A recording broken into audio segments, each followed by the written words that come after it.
అదృష్టం తలుపు తట్టి వచ్చేలోపు దురదృష్టం కాలింగ్ బెల్ కొట్టొస్తున్న సామెత మీకు కనిపిస్తూ ఉందనే చర్చ జరుగుతుంది మీ అనుచరులు. పూర్తి స్థాయిలో రేవంత్ రెడ్డి గారు కూడా నా టికెట్ విషయంలో రేవంత్ రెడ్డితో మీకున్న అనుబంధం ఎవరికి నచ్చట్లేదు నల్గొండ జిల్లా? కాంగ్రెస్ పార్టీ నాయకులు ఖచ్చితంగా రేవంత్ రెడ్డి గారు ముద్ర నల్గొండ జిల్లాలో ఉండొద్దనే. రేవంత్ రెడ్డి ముద్ర ఉండొద్దు అని ఇప్పటికీ కూడా కుట్ర జరుగుతుందా నల్గొండ జిల్లాలో? జరుగుతున్నది.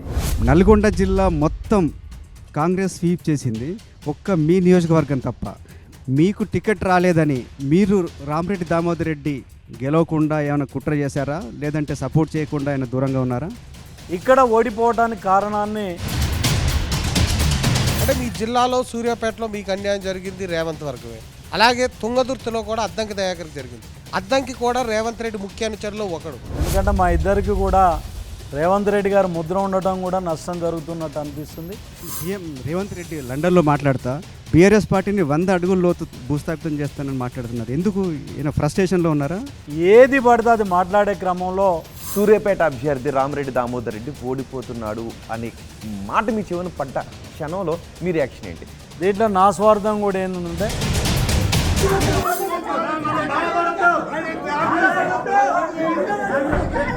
ఇప్పుడు ఆ దృశ్యాలు చూస్తుంటే మీకు ఏం గుర్తొస్తుంది రమేష్?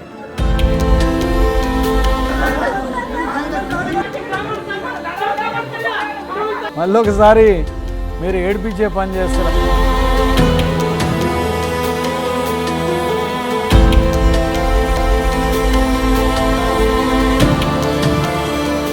నమస్తే, వెల్కమ్ టు ఆర్టీవీ అన్సెన్సార్డ్. ఈరోజు ఆర్టీవీ అన్సెన్సార్డ్కి నేను ఉమ్మడి నల్గొండ జిల్లా నేత పటేల్ రమేష్ రెడ్డిని ఇన్వైట్ చేస్తున్నాను. రమేష్ రెడ్డి గారు, వెల్కమ్ టు ఆర్టీవీ అన్సెన్సార్డ్.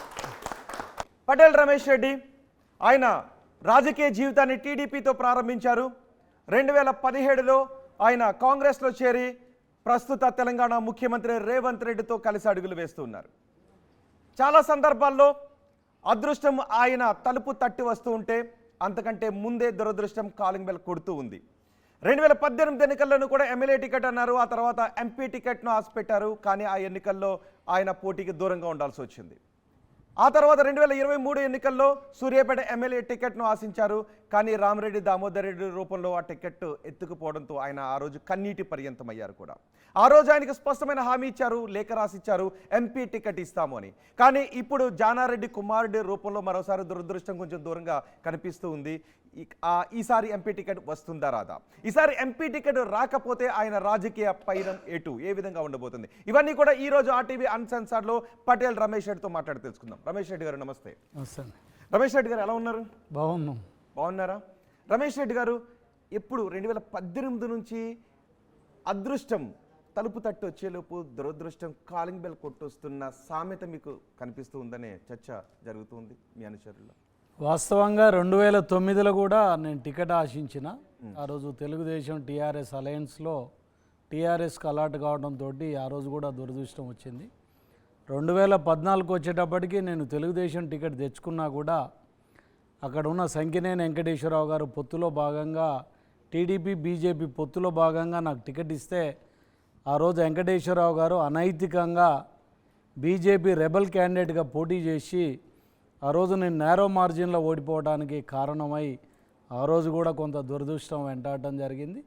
2018కి వచ్చేటప్పటికి కాన్స్టిట్యున్సీలో బాగా మూమెంట్ చేసుకున్న సందర్భంలో ఆ రోజు కూడా టికెట్ రాకపోవటం, తర్వాత 19కి వచ్చేటప్పటికి పార్లమెంట్ ఇస్తామని చెప్పి ఓ స్పష్టమైన హామీ ఇచ్చి మినిట్స్లో కూడా రాసిన తర్వాత కూడా మళ్ళీ 19లో కూడా నల్గొండ పార్లమెంట్ టికెట్ రాకపోవటం నిజంగా కూడా దురదృష్టం వెంటాడిందని చెప్పొచ్చు.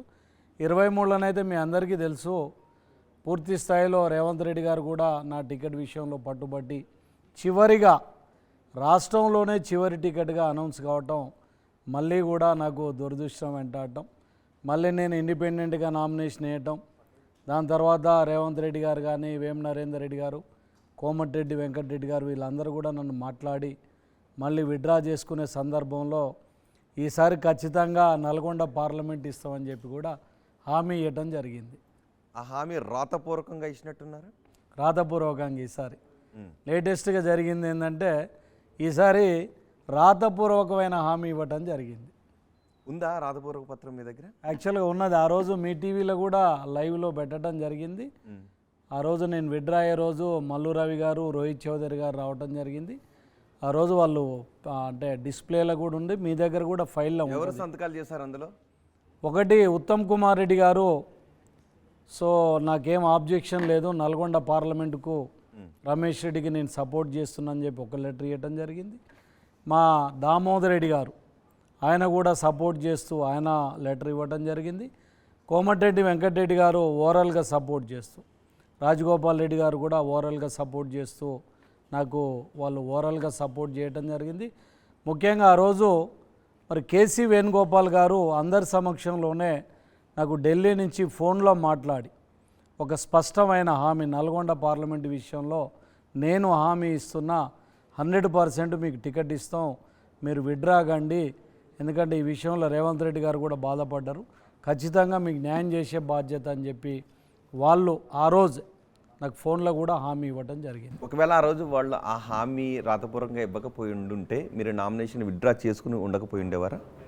లేదు, అంటే నేను ఆల్రెడీ ఎన్నికల ప్రాసెస్కి వెళ్ళిపోయాను. నామినేషన్ వేసిన తర్వాత మేము ప్రచారం స్టార్ట్ చేసినాం. ఆల్రెడీ సూర్యాపేట టౌన్లో కూడా 1/3 ఏరియాను కవర్ చేసుకొని మేము వెళ్ళటం జరిగింది.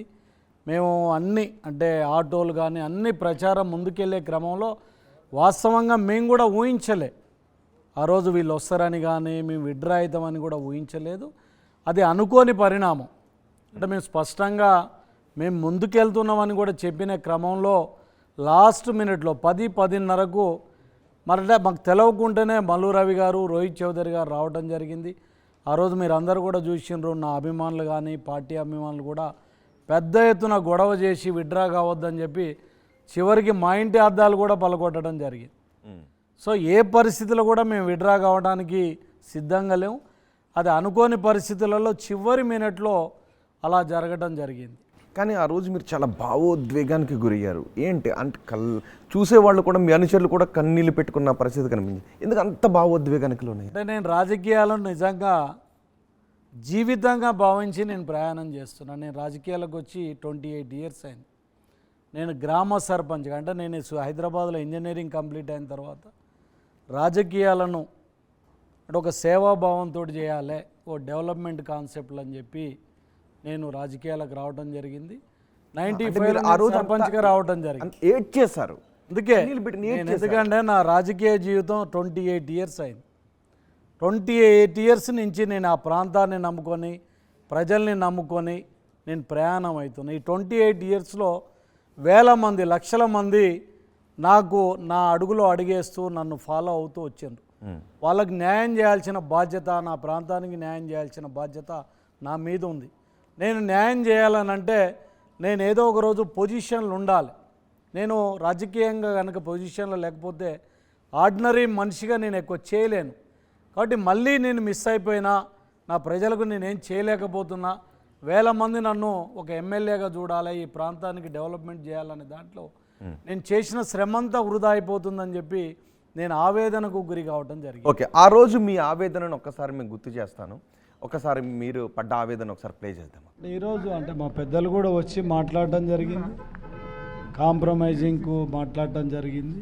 మరి మేము అందరం కలిసి కూడా ఉమ్మడిగా నల్గొండ పార్లమెంటు మెంబర్గా నాకు అవకాశం ఇస్తామని పార్టీ ముఖ్యంగా కేసీ వేణుగోపాల్ గారి నుంచి ఒక స్పష్టమైన హామీ ఇవ్వటం, ఉత్తమ్ కుమార్ రెడ్డి గారు కూడా లెటర్ ఇచ్చిండ్రు, దామోదర్ రెడ్డి గారు ఇచ్చారు. అంటే ఆ సిస్టమ్ అయితే పూర్తిగా చేసిండ్రు. ఎందుకంటే గతంలో కూడా జరిగిన అన్యాయం జరిగింది కాబట్టి ఎలా ఉండబోతుంది? ఖచ్చితంగా వస్తుందని అనుకుంటున్నాను. అంటే ఈరోజు అంటే మా పెద్దలు కూడా వచ్చి మాట్లాడటం జరిగింది, కాంప్రమైజింగ్కు మాట్లాడటం జరిగింది.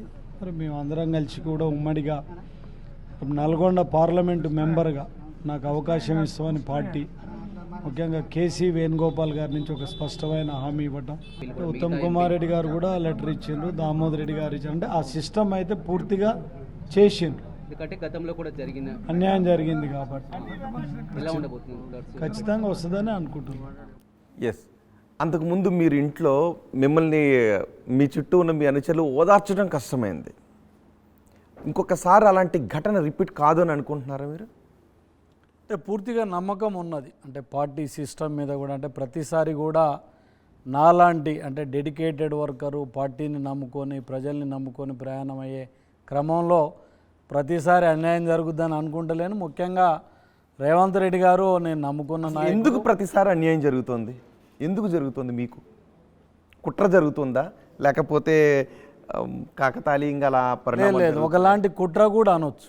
ఉమ్, అంటే కొంతమంది నాకు వ్యతిరేక శక్తులు కూడా ఉన్నాయి. ఎందుకంటే ఇన్నిసార్లు జరగటంలో అంటే నేను అనుకోవటం ఓపెన్గా మాట్లాడాలంటే నేను రేవంత్ రెడ్డి గారు మనిషి కావటం కూడా ఆ జిల్లాలో కొంతమంది నాయకులు కూడా నచ్చట్లేదు. ఎవరికి కొంతమందికి ఎవరికి నచ్చ- పేర్లు అక్కర్లేదు కానీ కొంతమంది మాత్రం అంటే రేవంత్ రెడ్డి గారు నేను చిన్ననాటి మిత్రులం, కలిసి చదువుకున్నాం, హాస్టల్ మేట్స్ ఆయనతోటి హాస్టల్లో కలిసి ఉన్నాం. సో రాజకీయంగా నేను అంటే నేను యాక్చువల్గా రాజకీయాలకు ఆయనకన్నా ముందే వచ్చిన. నేను 95లో సర్పంచ్గా అయినా, 2006లో ఆయన జెడ్పీటీసీగా అయినప్పుడు నా భార్య కూడా సూర్యాపేట నుంచి జెడ్పీ. ఒక్కసారి రేవంత్ రెడ్డితో మీ చిన్ననాటి అనుబంధం గురించి మాట్లాడదాం. అంతకంటే ముందు రేవంత్ రెడ్డితో మీకున్న అనుబంధం ఎవరికి నచ్చట్లేదు నల్గొండ జిల్లాలో? కొంతమంది నాయకులకు, కాంగ్రెస్ పార్టీ నాయకులు. కాంగ్రెస్ పార్టీ నాయకులు. ఉమ్. సో వాళ్ళే దాంట్లో కుట్ర కూడా కొంత అన్యాయం జరుగుతుంది. ఉమ్. అందులో ఎలాంటి అనుమానం ఎవరు? లేదు. ఉత్తమ్ కుమార్ రెడ్డా, అంటే ఇక పేర్లు ఇప్పుడు యానారెడ్డా? అస్పష్టంగా అంటే చెప్పాల్సిన అవసరం లేదు కానీ కోమటిరెడ్డి? కొంతమంది మాత్రం ఖచ్చితంగా రేవంత్ రెడ్డి గారి ముద్ర నల్గొండ జిల్లాలో ఉండొద్దనే భావనతోటి జరుగుతున్నట్టయితే అనిపిస్తుంది. అందులో ఏం అనుమానం లేదు. ఎందుకంటే ఈరోజు మీరు సర్వేలు చూసుకోండి. అంటే సూర్యాపేటకు రేవంత్ రెడ్డి ముద్ర ఉండొద్దు అని ఇప్పటికీ కూడా కుట్ర జరుగుతుందా నల్గొండ జిల్లాలో? జరుగుతున్నది. ఉమ్. దాంతో నాకు కొన్ని సందర్భాలలో అన్యాయం జరుగుతుంది, కొన్ని సందర్భాలలో నష్టం జరుగుతుంది, అది కొన్ని సందర్భాలలో లాభం కూడా జరుగుతుంది. ఏం లాభం జరిగింది? అంటే ఇప్పుడు ఇవాళ మీరు పిలిచి మాట్లాడగలుగుతున్నా, రాష్ట్రంలో నాకు ఇవాళ ఒక ఎలివేషన్ వచ్చినా, నాకు ఒక గౌరవం వచ్చినా, రేవంత్ రెడ్డి గారు ముఖ్యమంత్రి అయినా, అంతకుముందు కూడా రేవంత్ రెడ్డి గారి ముఖ్య అనుచరులలో నేను ఒకరికి ఉండటం, రాష్ట్ర రాజకీయాలలో కూడా నేను కీలక పాత్ర వహించడం. గతంలో మీరు చూసినట్టయితే రేవంత్ రెడ్డి గారు పిసిసి ప్రెసిడెంట్, ఏ ప్రోగ్రాంలో కూడా నా పాత్ర ఉంది. సభలు పెట్టినా, ఇంకోటి పెట్టినా, పాదయాత్ర చేసినా, ఓ 10 మంది. సో రేవంత్ రెడ్డితో అంత సన్నిహితంగా ఉండడం కొంతమందికి నచ్చట్లేదు. అది రేవంత్ రెడ్డి మీద కుట్ర జరుగుతుందా, మీ మీద కుట్ర జరుగుతుందా? అంటే బేసికల్గా ఇక మీకు తెలిసిన ప్రకారం కాంగ్రెస్లో కూడా కొంత వర్గపోరు కానివ్వండి, దాంతో కూడా మాకు నష్టం జరుగుతుంది. దాంట్లో భాగంగా అంటే రేవంత్ రెడ్డి గారికి వ్యతిరేక శక్తులు కావచ్చు, నన్ను పర్సనల్గా టార్గెట్ చేసే వ్యక్తులు కావచ్చు. అక్కడ సీనియర్ లీడర్గా దామోదర్ రెడ్డి గారు ఉన్నారు. ఆయనకున్న రాజకీయ అనుభవం కానివ్వండి, ఆయనకున్న రిలేషన్స్ కానివ్వండి, అంటే ఆయన కూడా దాదాపు 40-45 ఏళ్ళ నుంచి కాంగ్రెస్ పార్టీలో ఒక సీనియర్ లీడర్గా ఉన్నాడు. అంటే ఢిల్లీ నుంచి కింది వరకు కూడా వారికి సంబంధాలు ఉండటం జరిగింది. రామిరెడ్డి దామోదర్ రెడ్డి మీ టికెట్ విషయంలో కుట్రలు చేస్తున్నారా? రేవంత్ రెడ్డి దామోదర్ రెడ్డి గారు కుట్ర అని అనలేము. ఎందుకంటే దామోదర్ రెడ్డి గారు ఆయన ఉన్న సీనియర్ లీడర్గా ఆయన ఆశిస్తుండు. దామోదర్ రెడ్డి గారు ఆశించడంలో నేను ఎప్పుడు కూడా తప్పు పట్టట్లేను. ఎందుకంటే ఆయన 40 సంవత్సరాలుగా రాష్ట్ర నాయకుడు. అయితే ఇక్కడ ఇష్యూ ఏంటంటే 2018లో నేను కాంప్రమైజ్ అయినప్పుడు దామోదర్ రెడ్డి గారు కూడా ఇది చివరి ఎన్నికగా నాకు సపోర్ట్ చేయమని చెప్పి ఆ రోజు నన్ను అడిగాడు. మీరు 2014లో చూస్తే దామోదర్ రెడ్డి గారు కాంగ్రెస్ పార్టీ క్యాండిడేట్గా పోటీ చేస్తే 40,000 ఓట్లు వచ్చినాయి. 2018లో నేను కాంప్రమైజ్ అయిన తర్వాత దామోదర్ రెడ్డి గారికి నేను సపోర్ట్ చేసిన తర్వాత 62,000 ఓట్లు వచ్చినాయి. ఆ రోజు కూడా 5,000 ఓట్లు మేము ఓడిపోవడం జరిగింది. 5,000 ఓట్లతో దాదాపు 20-25,000 ఓట్లు మేము కాంగ్రెస్ పార్టీ గ్రాఫ్ను పెంచడం జరిగింది. ఎప్పుడైతే దామోదర్ రెడ్డి గారు 18 ఎన్నికలలో మా అందరి ముందు స్పష్టంగా చివరి ఎన్నిక అన్నప్పుడు మేము కూడా వచ్చేసారి ఖచ్చితంగా మాకు అవకాశం ఉంటుంది, దామోదర్ రెడ్డి గారు నాకు సపోర్ట్ చేస్తాడని అనుకున్నాం. కానీ 18 ఎన్నికలు అయినాక 19 పార్లమెంటుకు వచ్చేటప్పటికి దామోదర్ రెడ్డి గారు కూడా నాకు సపోర్ట్ చేయలేదు. అంతేవిధంగా 23కు వచ్చేటప్పటికి మేము దామోదర్ రెడ్డి గారు మాకు సపోర్ట్ చేస్తాడని అనుకున్నాం. 18 ఎన్నికలలో ఆయన కొడుకు కూడా నాకు స్పష్టంగా మాట్లాడి వచ్చే ఎన్నికలలో నేను పార్లమెంటుకు వస్తాను, మీరు ఎమ్మెల్యేగా వద్దరు, 19లో నన్ను పార్లమెంటుకు చేయమని చెప్పి వాళ్ళు నన్ను ఆ రోజు అడిగినప్పుడు నేను కాంప్రమైజ్ కావడం జరిగింది. కాకపోతే 23లో మాత్రం మళ్ళీ దామోదర్ రెడ్డి గారి టికెట్ అడగడంతో నాకు నష్టం జరిగింది. సో మళ్ళీ దామోదర్ రెడ్డి రూపంలోనే మీకు అదృష్టమో లేకపోతే మీరు అంటున్నట్టు కుట్రో ఎదురు. ఓకే, మౌలి గారు మిమ్మల్ని క్వశ్చన్ అడగాలనుకుంటున్నారు.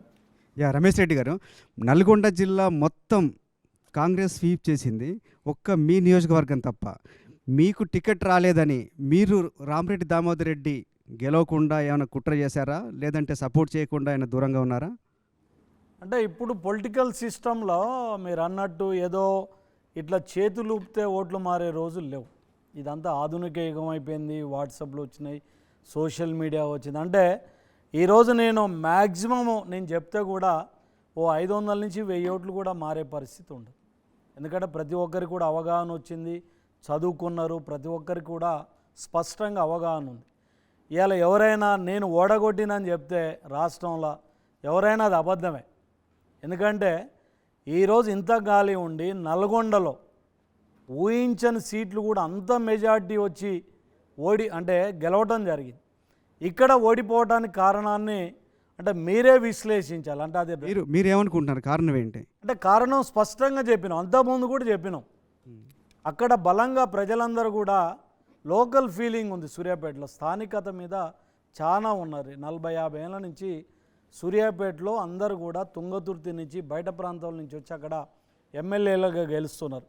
ఏదైతే తెలంగాణ వాదం వచ్చిందో సూర్యాపేటలో కూడా మా ప్రాంతం నుంచి ఒక వ్యక్తి ఎమ్మెల్యే కావాలని బలంగా కోరుకుంటున్నాను. నేను కూడా లోకల్ వ్యక్తిని, అక్కడ పుట్టిన బిడ్డను.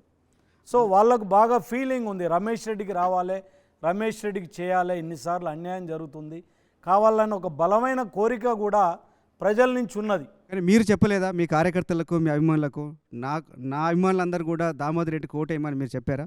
లేదు, నేను ప్రచారం చేసిన కాదు. దురదృష్టం ఏంటంటే నేను 15వ తారీఖు నాడు విడ్రా అయితే 22వ తారీఖు నాడు నా దగ్గరికి దామోదర్ రెడ్డి గారు రావడం జరిగింది. అంటే వారం రోజులు టైం వేస్ట్ అయింది. 22వ తారీఖు నాడు నన్ను ప్రచారానికి ఆహ్వానించడం జరిగింది. కానీ 22 నుంచి నేను ప్రచారం లాస్ట్ రోజు వరకు కూడా వారు ఎమ్మడి తిరిగినా, ప్రజలకు అప్పీల్ చేసినా, చేయాలనన్నా. అంటే ఒక్కొక్కసారి మన చేతిలో కూడా ప్రజలు ఉండరు. ఇప్పుడు కేసీఆర్ కానీ ఇప్పుడు కాంగ్రెస్ మీరు నిన్న చూసుకున్నట్టయితే కాంగ్రెస్ వేవ్ వచ్చినప్పుడు కేసీఆర్ మాటలు ఎవరు వినే పరిస్థితి లేదు, టీఆర్ఎస్ మాటలు వినే పరిస్థితి లేదు. ఆ రకమైన భావన ఏమన్నా సూర్యాపేటలో కలిగి ఉంటుందని కూడా నేను అనుకుంటా. అక్కడ దామోదర్ రెడ్డి కాకుండా పటేల్ రమేష్ రెడ్డి పోటీ చేసుంటే గెలిచేవాళ్ళ? నేను గతంలో కూడా చెప్పిన, గతంలో కూడా సూర్యాపేటలో నేను పాదయాత్ర చేయటం జరిగింది. దాదాపు రాష్ట్రంలో ఎవరు కూడా పాదయాత్ర చేయలేదు. భారత్ జోడో యాత్రలో భాగంగా 750 కిలోమీటర్లు నేను ఒక నియోజకవర్గంలో తిరిగిన. నేను ప్రతి మీటింగ్లో ఛాలెంజ్ చేసిన, ఈ గాలి రాకముందే సూర్యాపేట నుంచి కాంగ్రెస్ పార్టీ అభ్యర్థిగా నేను నిలబడితే 50,000 మెజార్టీతోటి గెలుస్తా, ఒకవేళ గెలవకపోతే రాజకీయ సన్యాసం చేయడానికి సిద్ధంగా ఉన్నాను. కానీ నేను నిన్న క్యాండిడేట్గా ఉంటే జిల్లాలోనే హైయెస్ట్ మెజార్టీగా 60 నుంచి 70,000 తోటి గెలిచే అవకాశాలు ఉన్నాయని చెప్పి మేము బలంగా నమ్ముతున్నాం. కానీ ఒక ఆర్గ్యుమెంట్ అయితే ఉంది, ఒక ఆరోపణ ఉంది, దామోదర్ రెడ్డి గెలిస్తే ఇక్కడ పాతుకుపోతాడు, వాళ్ళ కొడుకు తర్వాత సీట్ అడగొచ్చు, అందుకని చెప్పేసి పటేల్ రమేష్ రెడ్డి ఓడించాడు అని. అంటే నేను చెప్తున్నా కదండి, అంటే రీజన్ కరెక్ట్గా లేకుండా ప్రజలు కూడా మనం ఏదో చెప్తే చేసే దాంట్లో లేరు. అందులో కాంగ్రెస్ పార్టీ అనేది పార్టీ బేస్డ్ పార్టీ. మీరు ఎవరు నిలబెట్టినా కూడా 25 to 30% అంటే చేయి గుర్తు మీద ఓట్లు పడే పరిస్థితి ఉంటుంది. కాబట్టి ఈరోజు దాదాపుగా మేము కూడా 67-68 వేల ఓట్లకు రావడం జరిగింది. అదేం సామాన్య విషయం కాదు. కాకపోతే ఇంకా అక్కడ జరిగిన దాంట్లో ఆర్గనైజేషన్ లోపం కూడా మాకు కనపడ్డది. దామోదర్ రెడ్డి గారు అంటే చివరి నిమిషంలో టికెట్ రావటం, టైం లేకపోవటం, కొంత ఆర్గనైజేషన్లో కూడా లోపం జరిగినట్టు అనిపించింది. అంటే మీకు అంటే మాకున్న అవగాహన ఏంటంటే అక్కడ జగదీశ్వర్ రెడ్డి గారు కూడా 70 నుంచి 80 కోట్లు ఖర్చు పెట్టినట్టు కూడా మాకు ఒక అంచనా ఉంది. సో కొంత డబ్బు ప్రభావం కానివ్వండి, టైం అది కానివ్వండి, మా ఇద్దరి మధ్యన కోఆర్డినేషన్ కూడా లేట్ కావడం కూడా కొంత నష్టం జరిగి ఉంటుందని కూడా నేను అనుకుంటున్నాను. అంతేనా? ఆ రోజు మీరు విత్డ్రా చేసుకునేటప్పుడు కూడా మీ అనుచరగణం వద్దు అంది, మీరు అయిష్టంగానే విత్డ్రా చేసుకున్నారు కాబట్టి మీరు అక్కడ దామోదర్ రెడ్డి గెలవటానికి మీరు పూర్తి స్థాయిలో సహకరించలేదు. అంటే నన్ను పూర్తి స్థాయిలో వాళ్ళు వాడుకోలేదు. దామోదర్ రెడ్డి గారు కూడా ఏ రోజు కూడా నాకు పని అప్పచెప్పలేదు. ఓ మండలం కానీ ఒక ఆర్గనైజేషన్ సిస్టమ్ లేదు. వారం రోజుల తర్వాత నన్ను పిలిచిండ్రు. నా దగ్గరికి వచ్చిండు, మాట్లాడిండు. మళ్ళీ తెల్లారి నుంచి కూడా నన్ను ఎవరు ఇన్వైట్ చేయలే. నేనే తెలుసుకున్నా, నేనే ప్రోగ్రామ్స్కి వెళ్ళినా, నేనే మాట్లాడినా. కాబట్టి మీరు అన్నట్టు మాత్రం కొంతమంది క్యాడరు అంటే ఈ ఎపిసోడ్లో అంటే వాళ్ళకి ఇష్టం లేక కానీ ఇంకోటి కానీ నాతోటి ఉన్న అనుబంధం కానీ కొంతమంది మాత్రం పార్టీ వదిలిపెట్టిపోయినారు, కొంతమంది స్తబ్దతగా ఉన్నారు, కొంతమంది పనిచేసారు. కాకపోతే కింది క్యాడర్ మాత్రం కాంగ్రెస్ అనుకున్న వాళ్ళందరూ కూడా పనిచేసారు. అంటే నేను మాత్రం అంటే నా సొంత గ్రామంలో కూడా లీడ్ వచ్చింది. నాకు ఎంతవరకు మ్యాక్సిమం శక్తి ఉందో ఆ శక్తి వరకు అయితే నేను పనిచేసాను. అంటే రామిరెడ్డి దామోదర్ రెడ్డి మిమ్మల్ని పూర్తి స్థాయిలో వినియోగించుకుని ఉండుంటే, పిలిచి కలిసి గనక ప్రయాణం చేస్తుంటే అక్కడ క్యాంపెయినింగ్లో ఆయన గెలిచుండేవారా? 100% గెలిచుండే. సో మిమ్మల్ని యూజ్ చేసుకోకపోవడం వల్ల ఆయన ఓడిపోయారు, రైట్? చేసుకోలేదు వాడు అంటే మరి వాళ్ళకి ఏమి అనిపించిందో తెలియదు. కానీ అంటే నేను పూర్తి స్థాయిలో పని చేస్తానా చేయనని ఏం భావన ఉందో కానీ వాస్తవం అయితే పూర్తి స్థాయిలో వాళ్ళు నన్ను వాడుకోలేదు. అంటే వాళ్ళు చెప్పేది కూడా ఏంటంటే రమేష్ రెడ్డి విడ్రా అయితే చాలు, రమేష్ రెడ్డి పని చేసినా చేయకపోయినా మేము గెలుస్తామనే భావన కూడా ఉన్నదనేది నాకు అభిప్రాయంగా తెలిసింది. సో నన్ను ఎంతవరకు ఉపయోగించుకున్నారో అంతవరకు మాత్రం నేను పనిచేసిన. ఓకే, మీకు ఆ రోజు విడ్రా చేసుకునేటప్పుడు మీకు కాంగ్రెస్ పెద్దలు ఇచ్చిన హామీ పత్రాన్ని అక్కడ డిస్ప్లే చేస్తున్నాం. ఒకసారి మీరు గుర్తు చేసుకుంటారా? ఉత్తమ్ కుమార్ రెడ్డి లెటర్ హెడ్తో ఆయన అవును సంతకం చేసి ఇచ్చారు. ఇంకా దామోదర్ రెడ్డి గారు, ఓకే, దామోదర్ రెడ్డి ఏం రాశారు అందులో? ఏం చెప్పారు లెటర్? ఆబ్జెక్షన్ లేదు, రేపు ఈయనకు పార్లమెంట్ క్యాండిడేట్ అంటే ఈయన కనుక విడ్రా అయ్యి అంటే పార్టీ లైన్లోకి వచ్చేసి విడ్రా అయితే మాత్రం రేపు నల్గొండ పార్లమెంటు టికెట్ ఇవ్వడానికి మాకేం అభ్యంతరం లేదు, రమేష్ రెడ్డికి టికెట్ ఇవ్వండి అని చెప్పి వాళ్ళు ఒక హామీ. అంటే జనరల్గా మామూలుగా హామీ ఇస్తారు కదా, లెటర్ రాసి ఇవ్వాల్సిన హామీ ఎందుకు వచ్చింది? ఒకసారి ఆ విజువల్స్ కూడా గుర్తు చేసుకుంటారా? అంటే ఇంతకుముందు మీరే చెప్పారు కదా, మీరు చూడొచ్చు.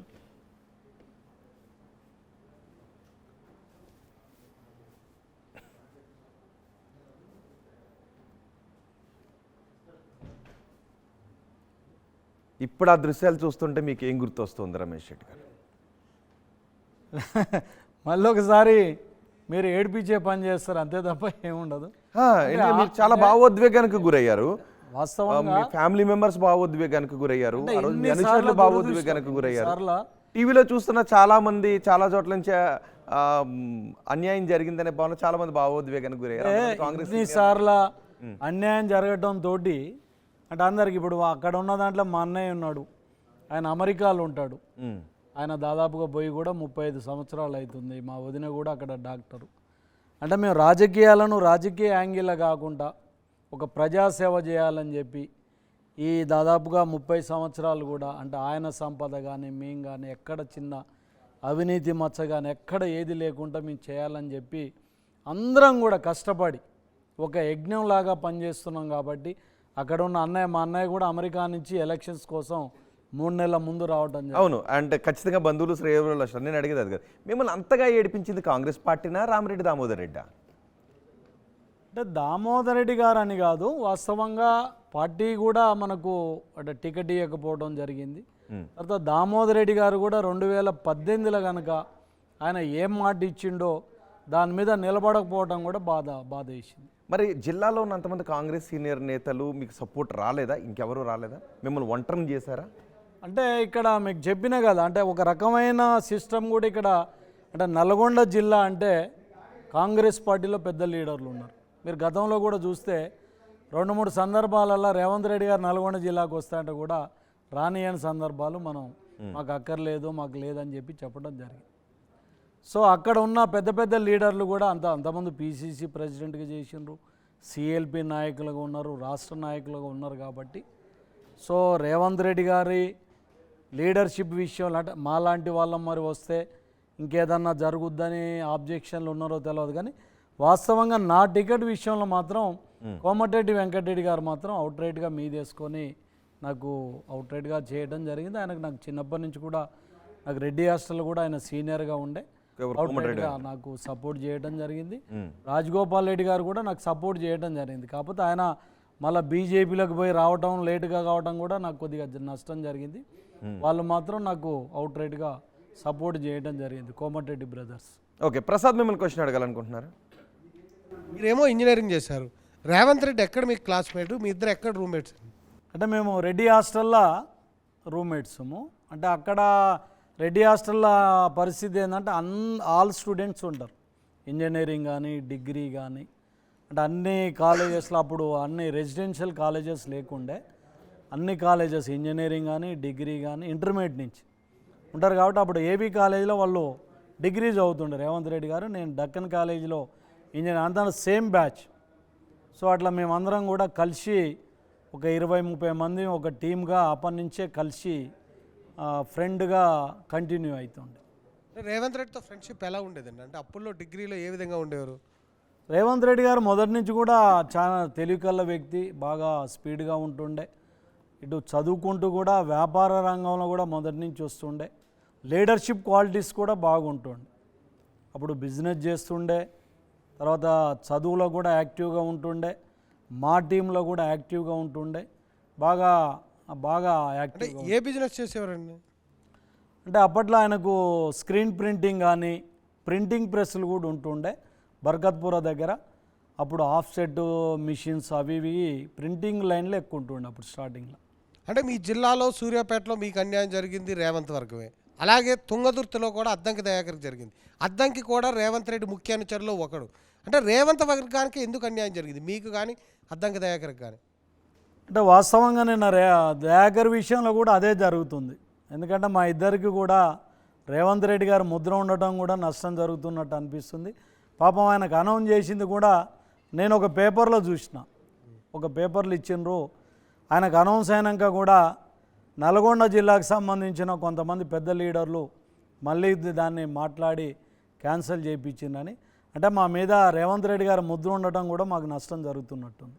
అంటే ఎమ్మెల్సీ అభ్యర్థిగా ప్రకటించిన తర్వాత కూడా అంటే అధిష్టానం దగ్గర మార్చుతున్నారా లేదా రాష్ట్ర స్థాయి నాయకులే మార్చుతున్నారు? అధిష్టానం నుంచే ఆ మార్పు. అంటే జిల్లాలు కూడా జిల్లాలో అందరు పెద్ద లీడర్లు ఉండటం, వాళ్ళ మాట కూడా అధిష్టానం వినే పరిస్థితి కూడా ఉన్నది. కాబట్టి వాళ్ళ ఆప్షన్ను కూడా అధిష్టానం మరి స్వీకరించి చేసినట్టు అనిపిస్తుంది. అంటే మాజీ పీసీసీ అధ్యక్షులు, సిఎల్పి నాయకులు ఇలాంటి పెద్ద నాయకులు ఉండడం మీకు అద్దంకి శాపంగా మారిందా? కొంతమంది నాయకులు, కొంతమంది అందులో ముసుగులో గుర్తులాంటి పేర్లు కూడా అందరికీ తెలిసినాయి, మాజీ అధ్యక్షుడు, మాజీ సీఎం. ఎవరు పర్టికులర్ అనేది మాకు ఇన్ఫర్మేషన్ లేదు, కానీ కొంతమంది సీనియర్లు మాత్రం దయాకర్ విషయంలో కూడా అన్యాయం జరిగినట్టు, అన్యాయం చేసినట్టు భావిస్తున్నాం. అంటే ఎమ్మెల్సీ అభ్యర్థిగా ప్రకటించి తర్వాత మార్చిన తర్వాత మీరేమైనా అద్దంకితో మాట్లాడారా? అసలు మాట్లాడి రోజు మాట్లాడినా ఎలా ఫీల్? సానుభూతి కూడా తెలియదు, అంటే బాధపడ్డాడు. అంటే ఎందుకు రిపీటెడ్గా మా ఇద్దరికే అన్యాయం జరుగుతుంది, అంటే ఎమ్మెల్యే టికెట్ ఇవ్వలేదు, సరే ఆయనకు కానీ నాకు కానీ కనీసం ఏదన్నా ఆ రోజు హామీ ఇచ్చింది, పార్టీ ఇచ్చిన లైన్లో కూడా రానియని పరిస్థితిలో ఉన్నప్పుడు ఇద్దరం కూడా మరి కొంత ఆవేదనకు గురి కావడం జరిగింది. అంటే వచ్చే పార్లమెంట్ ఎన్నికల్లోనైనా మీకు అద్దంకి న్యాయం జరుగుతుందని భావిస్తున్నారా? ఖచ్చితంగా ఈసారి జరుగుద్దని భావిస్తున్నాం. ఎందుకంటే ఈరోజు అంటే ఎమ్మెల్సీ విషయంలో కానీ ఇంకో విషయంలో కూడా పార్టీ లైన్ కూడా అంటే ఈ అన్యాయం ఒక విషయం అయితే, అంటే ఇక్కడి నుంచి కొన్ని రెఫర్ చేసినవి కూడా మళ్ళీ వాళ్ళు కూడా చెక్ చేసుకుంటున్నారు. కాబట్టి ఏదైతే మాకు ఎంత అన్యాయం అంటే మాకు జరిగిన అన్యాయం విషయంలో అంటే రాష్ట్ర వ్యాప్తంగా కూడా అంటే నా విషయానికి వచ్చినప్పుడు కొంత సానుభూతి కూడా రావడం జరిగింది. పార్టీలో కూడా అయ్యో పాపం ఇస్తే బాగుండు, రమేష్ రెడ్డికి ఇస్తే సూర్యాపేట గెలుచున్నట, 12కు 12 కాంగ్రెస్ స్వీప్ చేస్తే బాగుండు అనేది ఉన్నది. కాబట్టి ఇది స్టేట్ ఇష్యూ అయింది కాబట్టి రేపు పార్టీ కూడా ఆ లైన్లో ఉంటుందని నేను అనుకుంటున్నా. మొన్న మా అధిష్టానం అంటే ఏఐసిసి లీడర్లను కలిసినప్పుడు కూడా వాళ్ళు నన్ను పూర్తి స్థాయిలో మాట్లాడి లేదు నీకు పార్టీ హామీ ఇచ్చింది, ఖచ్చితంగా పార్లమెంట్ ఇస్తామని చెప్పడం జరిగింది. అద్దంకి దయాకర్ గారికి కూడా ఈసారి ఖచ్చితంగా పార్లమెంటా ఇంకోటో ఖచ్చితంగా హామీ నెరవేరుతుందని మేము అనుకుంటున్నాం. అంటే ప్రధానంగా టీఆర్ఎస్ మీ మీద చేస్తున్నటువంటి ఆరోపణలు అమలు కాని హామీలను ఇచ్చి అధికారంలోకి వచ్చారు, 3 నెలల్లో అవి సాధ్యం కాదు, 100 రోజుల తర్వాత వాళ్ళని స్టార్ట్ చేస్తాం ప్రశ్నించడం అంటున్నారు. నిజంగా మీరు అమలు జరిగే సాధ్యమైన హామీలు ఇచ్చారనుకుంటున్నారా? అంటే ఇప్పుడు వాళ్ళు టీఆర్ఎస్ ఎవరైతే మాట్లాడుతుండ్రో వాళ్ళకి ఫస్ట్ తలకాయ ఉందా లేదా అనేది ఆలోచించుకోవాలి. నిజంగా వాళ్ళకి ఏమైనా సిగ్గు ఉంటే దాదాపు 10 సంవత్సరాల అధికారంలో ఉండి వాళ్ళు ఎన్ని హామీలు అమలు చేశారు, ఏదైనా ఒక హామీ అమలు చేసిందండి? ఇంటికి ఒక ఉద్యోగం అన్నారు, దళితులకు 3 ఎకరాల భూమి అన్నారు, 2 లక్షల ఉద్యోగాలు పూర్తి చేస్తామన్నారు, డబల్ బెడ్రూమ్ ఇల్లులు అన్నారు, మైనార్టీలకు రిజర్వేషన్ అన్నారు, ఏదన్నా ఒకటి, అన్ఎంప్లాయిడ్ యూత్ అందరికీ నిరుద్యోగ భృతి ఇస్తుంది, ఏది అమలు చేయలేదు. ఇంకా ఆ రకంగా మెజార్టీ ఇచ్చి ఓడగొడితే కూడా వాళ్ళకి ఇంకా సిగ్గు లేకుండా, అసలు మేము వచ్చి ఎన్ని రోజులు అయిందండి? కరెక్ట్ నెల రోజులు అయింది. మీరు బహిరంగ సభల్లో మీరు రేవంత్ రెడ్డి గారు చెప్పారు కదా, సోనియా గాంధీ పుట్టినరోజు ప్రతి రైతుకి 10,000 కాదు 15,000 వేస్తామని. ఏవయ్యా 15,000? ఇప్పుడు మీరు ఇంత పెద్ద వ్యవస్థను నడపాలని అంటే అంత ఈజీ కాదు. ఇలా మేము అధికారంలోకి వచ్చిన తర్వాత 6 హామీలు ఏదైతే ఇచ్చినో, ఇలా మా సోనియా గాంధీ పుట్టినరోజుకు 2 హామీలను మేము పూర్తి చేయడం జరిగింది. ఈరోజు కూడా మా నాయకుడు చెప్తున్నాడు 100 రోజులలో అమలు చేసి చేస్తామని చెప్పి. ఈరోజు మీరు చూసినట్టయితే ఈ 40 రోజులలో అడ్మినిస్ట్రేషన్ బ్రహ్మాండంగా నడుస్తుంది. గతంలో మీరు జిల్లా ఆఫీసర్లను చూస్తే అంటే ఎస్పీలను ఐపీఎస్లను వేసే పరిస్థితి లేదు, కలెక్టర్లను ఐఏఎస్లను వేసే పరిస్థితి లేదు. ఎవరైతే మంత్రులు ఉన్నారో వాళ్ళ చెప్పు చేతులలో ఉండే అధికారులను వేసుకొని అంటే లా అండ్ ఆర్డర్ని కానీ అడ్మినిస్ట్రేషన్ కూడా మొత్తం కూడా కుప్పకూల్చిన పరిస్థితి మీరు చూస్తున్నారు. ఇవాళ రేవంత్ రెడ్డి గారు వచ్చిన తర్వాత ఈ 40 రోజులలో అధికారులు కానివ్వండి, అడ్మినిస్ట్రేషన్ కానివ్వండి ఒక సెట్ చేసుకొని ముందుకు వస్తున్నారు. ఇలా ఉద్యోగస్తులు కూడా ఎనర్జీతాలు వస్తలో తెలియని పరిస్థితులలో ఇలా 5వ తారీఖు నేను ఖచ్చితంగా వాళ్ళకు జీతాలు వేస్తామని చెప్పి. ఓకే, మీ పాలన ఎలా ఉంటుందనే దాని గురించి ఒక 100 రోజులు సమయం మీకు ఇస్తున్నామని కూడా చెప్పారు. ఈలోపే కొన్ని వాటిపైన విమర్శలు కూడా చేస్తున్నారు. ఒకవేళ మీ విషయానికి వద్దాం. ఒకవేళ 2018లో కూడా మినిట్స్ చూడండి అని చెప్తున్నారు, స్పష్టమైన హామీ ఇచ్చారు, అప్పుడు మాట తప్పారు. ఇప్పుడు కూడా మీకు రాతపూర్వకంగా ఇచ్చిన లెటర్ని గనక మాట తప్పితే మీ రాజకీయ పైన ఏ విధంగా ఉండబోతుంది? మీరు గీత దాటారు. 2018లో నాకు మినిట్స్లో రాసినప్పుడు రేవంత్ రెడ్డి గారు ఆ రోజు అంత శక్తివంతుడు కాదు, ఆయన వర్కింగ్ ప్రెసిడెంట్గా ఉన్నాడు. ఈరోజు మీరు వచ్చేటప్పటికి అమలు చేయాల్సిన బాధ్యునిగా రేవంత్ రెడ్డి గారు ఉన్నాడు. ఓకే, ఆ రోజు రేవంత్ రెడ్డి ఏమైనా ఫైట్ చేశారా? ఆ రోజు రేవంత్ రెడ్డి ఏమైనా ఫైట్ చేశారా? 2018 చేసిండు, ఆయనే కదా చేస్తేనే కదా. నాకు నిజంగా కాంగ్రెస్ పార్టీలోకి వచ్చి 1 ఇయర్ అయింది. కాంగ్రెస్ పార్టీలో నాకు వేరే నాయకుడు తెలియదు, కనీసం నన్ను తీసుకుపోవడానికి కూడా లేదు. ఈరోజు అంటే ఆనాడు నేను వార్ రూమ్ దానికి పోయి వార్ రూమ్ దానికి వెళ్ళి అంత పెద్ద దామోదర్ రెడ్డి గారికి నేను అంత టఫ్ ఫైట్ ఇచ్చి వార్ రూమ్ దానికి వెళ్ళి నన్ను ఎంపీ సీటు హామీ ఇచ్చి మినిట్స్లో రాయించినట్టు అది రేవంత్ రెడ్డి గారు అనుకుంటే. ఎవరితో ఫైట్ చేయాల్సి వచ్చింది రేవంత్ రెడ్డి ఆ రోజు? మీకోసం ఏ ఫైట్ చేశారు? ఎవరితో విభేదించాల్సి వచ్చింది?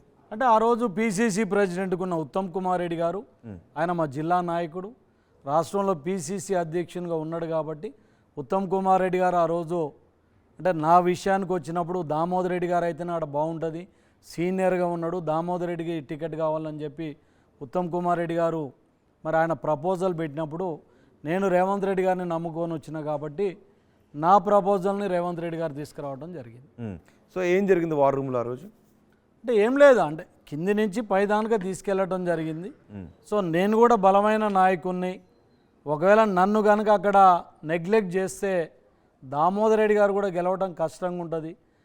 రేవంత్ రెడ్డి గారు కూడా ఇంత చేస్తున్నారు కాబట్టి వీళ్ళని కాంప్రమైజ్ చేస్తే బాగుంటుంది, ఇద్దరిని కూడా కాంప్రమైజ్ చేసి పార్టీ లైన్లో ఉంచితే బాగుంటుంది అనే దాన్ని వార్ రూమ్ దానికి పోయినాక పెద్ద నాయకులు అందరు కూర్చోబెట్టి దామోదర్ రెడ్డి గారికి ఎమ్మెల్యే ఇస్తున్నాం, రమేష్ రెడ్డి నీకు ఎంపీ ఇస్తున్నాం కాబట్టి నువ్వు ఓపిక పట్టుకుంటే 3 నెలల తర్వాత ఎంపీ అవుతావు కాబట్టి దానికి ప్రూఫ్గా మినిట్స్లో కూడా రాస్తున్నామని చెప్పి మా ఇద్దరిని కాంప్రమైజ్ చేసి పంపడం జరిగింది. ఆ రోజు దామోదర్ రెడ్డి ఇవే ఆఖరి ఎన్నికలు అని అనకపోయి ఉంటే మీరు వెనక్కి తగ్గి ఉండకపోయేవారు ఆ రోజు కూడా, రైట్? కావచ్చు, ఆ రోజు అట్లానే ఉండొచ్చు. అంటే ఏదైనా ఒకటి కాంప్రమైజ్కు మనకు కూడా భవిష్యత్తు మీద ఆశ ఉండాలి కదా.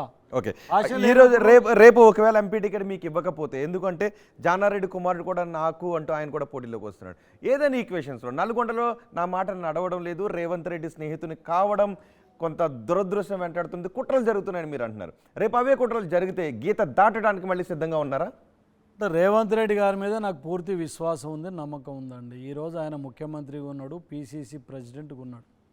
సో నాకు జరిగిన అన్యాయానికి ఆయన కూడా చాలా బాధపడ్డాడు.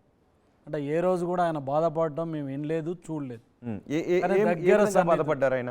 అంటే రమేష్కు నేను టికెట్ ఇప్పించుకోలేకపోయినా అని ఒక దశలో ఆయన కూడా ఆవేదనకు గురై కళ్ళకు నీళ్లు తీసుకున్న పరిస్థితి నాకు తెలుసు.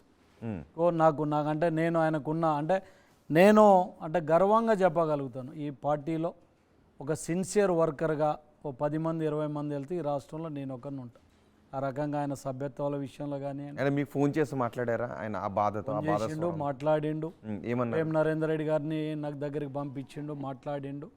నేను మ్యాక్సిమం ఫైట్ చేసిన అంటే చేసిండు. చేయకపోతే దామోదర్ రెడ్డి గారు లాంటి వాళ్ళు ఆయనది లాస్ట్ టికెట్. అంటే మీరు చూసినట్టయితే ఈ రాష్ట్రంలో 119వ టికెట్ ఏది అనౌన్స్ అయిందంటే సూర్యాపేట. సో రేవంత్ రెడ్డి గారు ఫైట్ లేకపోతే అసలు నేను లేను. కాబట్టి ఖచ్చితంగా రేవంత్ రెడ్డి గారు చేసిండ్రు. మళ్ళీ నాకు మాట్లాడిండు, లేదు రమేష్ నేను న్యాయం చేస్తాను, నీకు నన్ను అది చేయండి. ఇది లాస్ట్ మినిట్లో మరి మేడం కూడా ఇన్వాల్వ్ అయిపోయి సో లాయలిస్ట్లో సీనియర్ అనే దాంట్లో ఉంది, నేను ఖచ్చితంగా పార్లమెంట్ చేస్తాను చెప్పడం జరిగింది. ఓకే, సేమ్ ఇలాగే ఇంతకుముందు ప్రసాద్ మిమ్మల్ని అడిగాడు అద్దంకి దయాకర్ గురించి. అద్దంకి దయాకర్ ఇప్పటికీ నేను సర్దుకుని వెళ్ళిపోతాను, పార్టీ మాటే నాకు శిరోధార్యం అని చెప్తున్నారు. కానీ మీరు ఒకసారి మళ్ళీ చూడండి కావాలంటే, మీరు ఆ రోజు భావోద్వేగానికి గురయ్యారు, కన్నీళ్ళు పెట్టుకున్నారు. ఒకసారి మళ్ళీ మీకు నేను అవి గుర్తు చేస్తాను.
రమేష్ రెడ్డి గారు,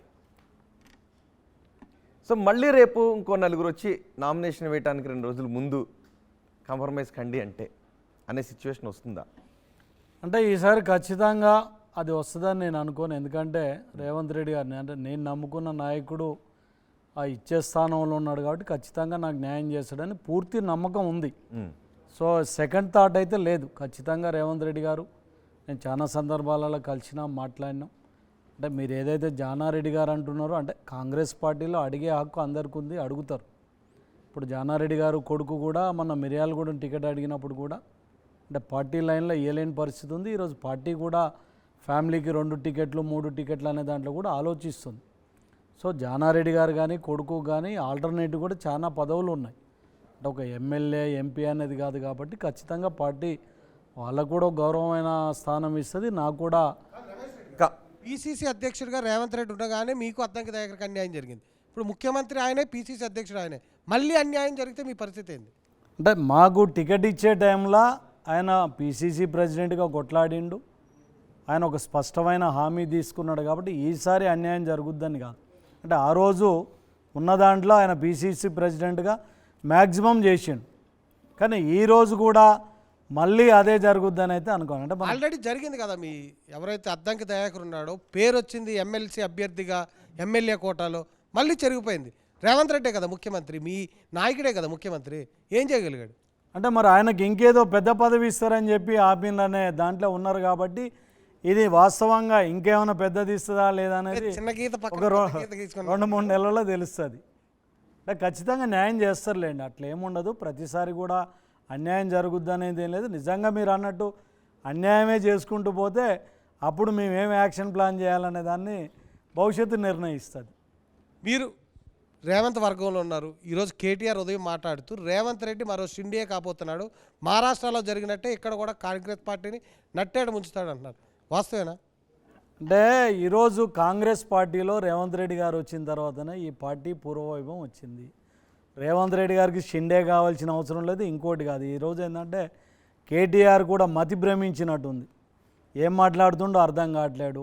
అధికార హోదా పోయింది, అధికారంలో ఉన్నప్పుడు ఎన్ని లంగా పనులు చేసిండో అందరికీ తెలుసు. ఇలా అవన్నీ లేవు కాబట్టి మతి భ్రమించి ఈరోజు రేవంత్ రెడ్డి గారిని బట్టగాల్చి మీదేయాలని చెప్పి అసలు అంటే ఏక్నాథ్ షిండే కావాల్సిన అవసరం ఏముంది? ఇలా ఆయన అంటే బీజేపీ అక్కడ బలంగా ఉంది కాబట్టి పోయి మాట్లాడిండు. ఇక్కడ బీజేపీలో ఎంతమంది ఉండండి? అసలు కాంగ్రెస్ పార్టీ ఆయనను సీఎంగా చేసిన తర్వాత ఏక్నాథ్ షిండే విషయం ఏంది, ఇక్కడ విషయం ఏంది, దీనికి ఏమైనా అసలు సంబంధాలు ఉన్నాయా? ఇలా పార్టీ కానీ కింద క్యాడర్ కానీ రాహుల్ గాంధీ కూడా ఇనానిమస్గా ఇవాళ చాలామంది సీనియర్లు అడిగినా కూడా లేదు రేవంత్ రెడ్డి గారు అని చెప్పి స్పష్టంగా ఎక్కడ ఏ ఇబ్బంది లేకుండా ఆయనను ముఖ్యమంత్రి చేసి కూసబెట్టిన తర్వాత ఆయన మళ్ళీ చీలి ఈయనని చేయాల్సిన అవసరం లేదు. ఈరోజు కేవలం ఏంటంటే వాళ్ళదంతా క్లోజ్ అయిపోయింది, వాళ్ళ కారు షెడ్కి వెళ్ళిపోయింది, ఇక అది రిపేర్ కూడా అయ్యే పరిస్థితి లేదు, ఇంజన్ డౌన్ అయింది. వాళ్ళు అదే అన్నారు, మేము షెడ్కి వెళ్ళలేదు సర్వీసింగ్కి వచ్చాము. రేపు అదే అన్నారు. మీరు ఎన్నికల ప్రచారంలో చూస్తే సౌత్ ఇండియాలో ఎక్కడ జరగని విధంగా కేసీఆర్ 3సారి ముఖ్యమంత్రి అవుతుండు, 95 నుంచి 105 సీట్లు వస్తాయని చెప్పిండ్రు. ఇవాళ ఏం జరిగిందో చూసిండ్రు. రేపు ఇంకొక 2 నెలలు 3 నెలలు అయినాక తర్వాత నేను మళ్ళీ మీ స్టూడియోకి వస్తా. పార్లమెంట్ ఎన్నికలు జరిగినాక కూడా నిజంగా కారు రిపేర్కి పోయిందా లేదా, మేము రిపేర్కి పోయినామో కూడా తెలుస్తుంది. ఈరోజు మీరు గుర్తుపెట్టుకోండి, రేవంత్ రెడ్డి గారు ఈ రాష్ట్రంలో 10 నుంచి 15 సంవత్సరాలు ముఖ్యమంత్రిగా ఉండబోతుండు. ఏ తెలంగాణ కావాలని అమరవీరులు కానీ ఉద్యమకారులు కోరుకుందో ఆ తెలంగాణను కాంగ్రెస్ పార్టీ ద్వారా, సోనియా గాంధీ గారి ద్వారా, రేవంత్ రెడ్డి గారి ద్వారా సాధించబోతున్నాం. ఖచ్చితంగా ఈ రాష్ట్రంలో కాంగ్రెస్ పార్టీ ఉంటుంది, రేవంత్ రెడ్డి గారు ముఖ్యమంత్రిగా ఉంటాడు. పక్క రాష్ట్రం వాళ్ళ భ్రమలు కూడా ఏం కావు. పక్క రాష్ట్రంలోని ముఖ్యమంత్రి జగన్మోహన్ రెడ్డి కూడా అదే అన్నారు, మరో 30 సంవత్సరాలు జగన్మోహన్ రెడ్డి ముఖ్యమంత్రి. మరి మీ గురువు గారికి, పాత గురువుకి ఏమైనా గిఫ్ట్ ఇవ్వబోతున్నారా వచ్చే ఎన్నికల్లో? ఏ గురువు? చంద్రబాబు నాయుడుకి. మేము ఏమిస్తాం, అక్కడ మాకు పార్టీ ఉంది, మేము ఆ రోజు ఆయన దగ్గర పనిచేసినాం, ఆయన నాయకత్వంలో పనిచేసినాం, ఒక క్రమశిక్షణ కలిగిన కార్యకర్తగా నాయకునిగా మేము ఎదిగినామంటే అలా తెలుగుదేశంలో పనిచేసినాం. కానీ ఈరోజు మా సంసారం వేరు ఏర్పడ్డాం, మా కుటుంబం వేరు, మా సంసారం వేరు, వాళ్ళది వేరు. అక్కడ కాంగ్రెస్ పార్టీ ఉంది, షర్మిల కూడా పీసీసీ ప్రెసిడెంట్ అయింది. మాకు కూడా ఈరోజు ఆంధ్రాలో కొంత ఆశలు పెరిగినాయి.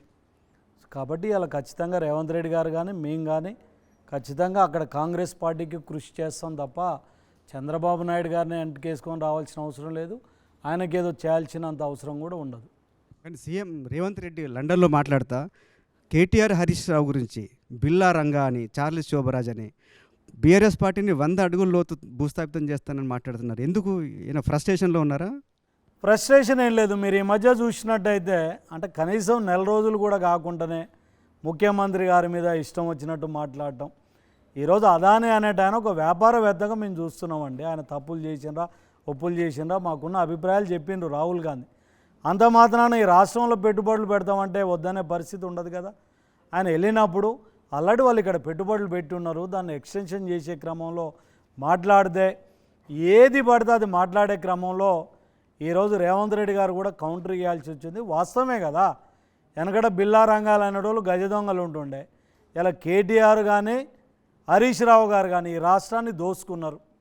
ఇలా వాళ్ళ కుటుంబం ఎట్లుంటుండే మీరు ఒకరోజు మైనంపల్లి హనుమంతరావు గారు మాట్లాడితే మీరు విన్నాం. ఈయన ఒక ట్రంక్ పెట్టుకొని హాస్టల్లో ఉంటుండే హరీష్ రావు, ఇలా 1000 కోట్లకు వచ్చిండు. కేటీఆర్ ఏం పరిస్థితి ఉంటుండే, కేసీఆర్ ఇలా 1000 కోట్లకు వచ్చిండ్రు. ఈ రాష్ట్రాన్ని 6.5 లక్షల కోట్ల అప్పులకు ముంచిండ్రు. ఎవరికైనా ఉద్యోగాలు వచ్చినాయండి? వాళ్ళ ఇంట్లో ఇలా ఏ దేశ చరిత్రలో ఏ ఉద్యమకారుడు కూడా పదవి తీసుకోలేదండి ఈ ప్రపంచ చరిత్రలో. కానీ కేసీఆర్ పదవితో పాటు వాళ్ళ ఇంట్లో వాళ్ళందరికీ కూడా 10-15 పదవులు తీసుకున్నారు. నేను మొన్న పోయి ప్రగతి భవన్ చూస్తే ఆ ప్రగతి భవన్ ఎవరండి, రాజులు ఉండే కాలంలో కట్టినట్టు కట్టింది. అంటే రాజభోగాలు అవసరమా? ఈరోజు మీరు వాళ్ళను బిల్లారంగా అనకపోతే ఏమని పిలవాలా? మీరు మైనంపల్లి హనుమంతరావును కోట్ చేస్తున్నారు.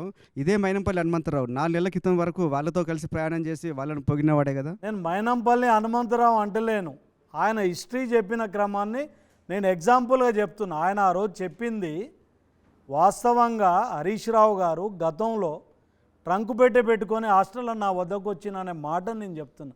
హనుమంతరావు అది ఇదని కాదు, అంటే ఆ పరిస్థితులు ఉన్న హరీష్ రావు ఈరోజు 1000 కోట్లకు ఎదిగిండు. ఇలా కేటీఆర్ కుటుంబం కానీ కేసీఆర్ కుటుంబం కానీ ఫామ్ హౌజులు కానీ అంటే ఈ రాష్ట్ర సంపదను బిల్లా రంగాలనే గజ దొంగలాగా దోసుకున్నారు. కాబట్టి ఇలా మరి మా రేవంత్ రెడ్డి గారు అన్నారు ఖచ్చితంగా మా నాయకుడు అన్నదాంట్లో ఏం అబద్ధం లేదు. ఆయన కేసీఆర్ గారు చార్లెస్ శోభరాజు ఇంకొక 6 నెలల లోపు మీకు తెలుస్తుంది ఈ అవకతవకలు జరిగిన అన్నిటి మీద కూడా ఎంక్వైరీ జరుగుతుంది. వీళ్ళు నిజంగా గజ దొంగలా కాదని కూడా మీకు అర్థమవుతుంది. మీరు రేవంత్ రెడ్డి మనిషిగా ఉండటం వల్ల మీకు న్యాయం జరగట్లేదు, అవును ఒప్పుకుంటారా? రేవంత్ రెడ్డి గారు రేవంత్ రెడ్డి మనిషిగా ఉండటం వల్ల మీకు న్యాయం జరగట్లేదు. అట్లా అర్థం కాలే. మీరు రేవంత్ రెడ్డి గ్రూప్లో ఉండటం వల్ల, రేవంత్ రెడ్డి మనిషిగా ఉండటం వల్లనే మీకు నాకు మంచి టికెట్ రావట్లేదు. జరిగినా, చెడు జరిగినా నేను నా ఆఖరి శ్వాస వరకు రేవంత్ రెడ్డి గారితో ఉంటా. ఇంకొక ముచ్చటే లేదు. అది ఏది జరిగినా జరగకపోయినా ఈరోజు నేను ఈ స్థాయిలో ఉన్నా అంటే ఆయన ఇచ్చిన గౌరవం ఉన్నది చాలు. ఖచ్చితంగా నాకు న్యాయం చేస్తాడని నమ్మకం ఉంది. మీరు జానారెడ్డి గారితోనో లేకుంటే రేవంత్ రెడ్డి గారితో ఉత్తమ్ కుమార్ రెడ్డి లేదంటే కోమటిరెడ్డితో కలిసి పనిచేసే అవకాశం ఉంది? లేదు, అస్సలు ఏది ఉండదు. వెంకటరెడ్డి గారు కూడా నాకు దగ్గర. జిల్లా విషయానికి వచ్చినప్పుడు వెంకటరెడ్డి గారితో కూడా నేను కలిసి ఉంటా. నాకు సొంత అన్నలాంటోడు, రాజగోపాల్ రెడ్డి కూడా అన్నలాంటి వాళ్ళు. వాళ్ళతోటి కూడా జిల్లాలో కలిసి, అంటే నాకు ఎవరితోటి విభేదాలు లేవు. మీరు చూడండి, నాకు ఇన్ని టికెట్లు ఇది మిస్ అయినా కూడా నేను ఎవరి మీద స్టేట్మెంట్ ఇవ్వలేదు. నేను ఎవరికి వ్యతిరేకంగా కూడా నేను పనిచేయలేదు. అంటే నేను ఎవ్వరికి అది కాదు, కానీ నేను ఖచ్చితంగా రేవంత్ రెడ్డి గారి వర్గంలో ఉంటే అందులో ఏం అనుమానం కూడా లేదు. మీ విధేయత రేవంత్ రెడ్డి పైన, పార్టీ పైన? అంటే ఫస్ట్ నేనున్న పార్టీకి విధేయునిగా ఉంటా. దాని తర్వాత నేను నమ్ముకున్న నాయకుని కూడా విధేయత. ఎందుకంటే పార్టీ టికెట్ ఇవ్వనప్పుడు గీత దాటడానికి సిద్ధపడిన మీ విధేయతను శంకించాల్సిన అవసరం లేదా? లేదు, అంటే ఒక్కొక్కసారి మీరు చూస్తే దామోదర్ రెడ్డి గారు కూడా 94లో అనుకోండి, 94లో 98, 99లో ఆయనకు తుంగతుర్తి టికెట్ ఇవ్వనప్పుడు ఇండిపెండెంట్గా పోటీ చేసి ఆయన గెలిచి మళ్ళీ కాంగ్రెస్లోకి రావడం జరిగింది. నిన్న మీరు నా దాంట్లో కూడా చూస్తే నేను మళ్ళీ గెలిచి కాంగ్రెస్ పార్టీలోకి వస్తా అని చెప్పి, అంటే ఏదైతే ఒక్కొక్కసారి అధిష్టానం ఏదన్నా తప్పు జరిగినప్పుడు దాన్ని సరిచేయాల్సిన బాధ్యత, ప్రజల అభిప్రాయాలని అధిష్టానానికి తీసుకెళ్లాల్సిన అవసరం ఉంది. కాబట్టి అన్ని చోట్ల టికెట్ రాని వాళ్ళంతా అలా రెబల్గా పోటీ చేస్తే గెలుస్తాను ఒకరో ఇద్దరు కాకతాళీయంగా గెలవచ్చు కాక, కానీ అందరూ అలా పోటీ చేస్తే పార్టీకి ఇబ్బంది కదా? అందరికీ నాలేక అన్యాయం జరిగి అందరూ ప్రజలు ఆ విధంగా మరి ఆ రకంగా వచ్చే పరిస్థితి ఉంటుంది. ప్రతి నియోజకవర్గం నుంచి ఆస్పిరెంట్స్ ఎక్కువ మంది ఉంటారు. లే, మీరు చూసినట్టయితే నిజమైన యాస్పిరెంట్ ఉండి చివరి దానిగా ఉండి నాలాగా ఉండేటోళ్ళు 2-3 ఉంటారు. 4-5 మించి ఉంటారు రాష్ట్రంలో. ఎవరు చెప్పండి? యాస్పిరెంట్లు వేరు. ఎవరు? మీరు 10 మంది 5 మంది ఉన్నా అంటే చివరి దానిక కష్టపడి పనిచేసి, నేను 5 సంవత్సరాల నుంచి పనిచేసిన, పాదయాత్ర చేసిన, ఒక్కొక్క ఓటర్ని 3 సార్లు, అంటే నేను ఒకసారి కాదు 4వసారికి ప్రయత్నం చేస్తున్నాను. 2009 నుంచి నేను కష్టపడుతున్నా.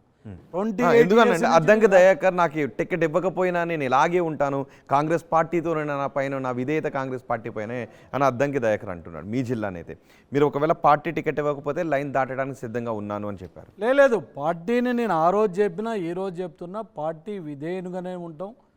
ఇవాళ ఒకవేళ మేము ఆ రోజు ఇండిపెండెంట్గా పోయినా కూడా గెలిచినా కూడా మళ్ళీ అంటే అధికారం ఉన్నా లేకున్నా కూడా మేము అనౌన్స్ చేసినాం, కాంగ్రెస్ పార్టీకే ఉంటాం. సోనియా గాంధీకి సూర్యాపేట నియోజకవర్గం నుంచి గెలిచి బహుమతిగా పోతామని చెప్పినాం, కానీ ఎక్కడ కూడా విధేయత నుంచి పక్కకు జరిగింది లేదు. ఒక విషయం ఆత్మసాక్షిగా నిజం చెప్పాలి, ఆ రోజు కౌంటింగ్ జరుగుతున్నప్పుడు సూర్యాపేట అభ్యర్థి రామిరెడ్డి దామోదర్ రెడ్డి ఓడిపోతున్నాడు అనే మాట మీ చెవిని పడ్డ క్షణంలో మీ రియాక్షన్ ఏంటి? ఎందుకంటే మీకు టికెట్ ఇవ్వట్లేదు అన్న మీకు తెలిసిన వెంటనే మీ కళ్ళల్లోంచి నీళ్ళు వచ్చేసాయి. రామిరెడ్డి దామోదర్ రెడ్డి ఓడిపోయాడు అని మీకు విన్న వెంటనే మీ రియాక్షన్ ఏంటి ఆ క్షణం? అంటే నేను రియల్గా మనస్ఫూర్తిగా చెప్తే దామోదర్ రెడ్డి గారు గెలవాలని కోరుకున్నాను. సో అంటే పార్లమెంటులో ఉన్న 7 కూడా గెలవాలని కోరుకున్నా. దీంట్లో నా స్వార్థం కూడా ఏంటంటే ఏ ఒక్కరు ఓడిపోయినా కూడా మళ్ళీ పార్లమెంటు క్యాండిడేట్ కాంపిటీషన్ వస్తారు. కాబట్టి వీళ్ళందరూ గెలవాలని కోరుకున్నా.